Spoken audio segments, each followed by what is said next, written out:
High smart people's, বিভিন্ন job পরীক্ষায় প্রায়শই এই ধরনের প্রশ্ন আসে যেখানে 4 থেকে 5টার অধিক সংখ্যা দিয়ে বলে যেটার গসাগু কত। সাধারণ পদ্ধতিতে এটা অনেক বেশি সময় নষ্ট করে।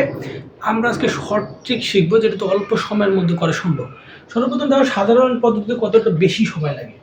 যখন আমরা এই ধরনের সংখ্যাকে গসাগুতে নির্ণয় করতে যাই তখন আমরা কি করি, এটা গুণনীয়কগুলো বের করি সবগুলো 32, 48, 56 এবং 80। এইগুলো সবগুলো গুণনীয়ক আগে বের করতে হয়, তারপর আবার দেখতে হয় যে সবগুলো গুণনীয়ক কোনটার মধ্যে কমন রয়েছে, তারপরে আবার মেলাতে হয় যে অন্য কিছু আছে কিনা। সো এখানে যদি এই পদ্ধতিতে দেখি তাহলে 2 দেখো সর্বাধিকবার 3বার করে রয়েছে, তো 2 রয়েছে। বুঝতে পারছো? 4 2 8, তাহলে আমাদের অ্যান্সার হলো এই পদ্ধতি অনুযায়ী 8। কিন্তু অনেক বেশি সময় লেগেছে না? সো এটাকে আমরা আজকে সহজ পদ্ধতিতে শিখবো যাতে আমরা ইজিলি ভাবে খুব অল্প সময়ের মধ্যে বের করতে পারি, কারণ আমাদের হাতে তো পরীক্ষার অত বেশি সময় নেই।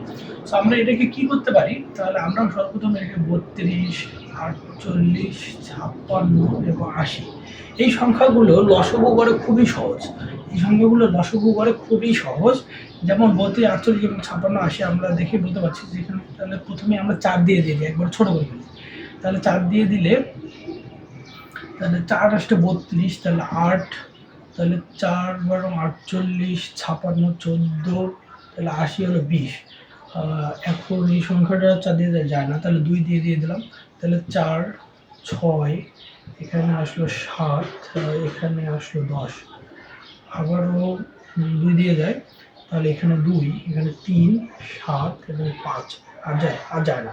সো আমরা এখন এখান থেকে কি করতে পারি, এখান থেকে খুব একটা সুন্দর জিনিস আমরা বের করবো যে এই 4 এই সংখ্যাটা দেখো যে সবগুলো সংখ্যাতে যায় না, সবগুলো সংখ্যাতেই যায়, সুতরাং এই 4কে লিখবো।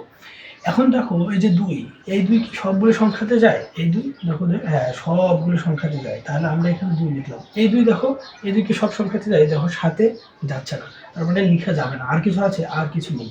তাহলে আমরা এটাকেই অ্যান্সার বলতে পারি। তাহলে 4 2 8, তাহলে আমাদের অ্যান্সার হলো 8।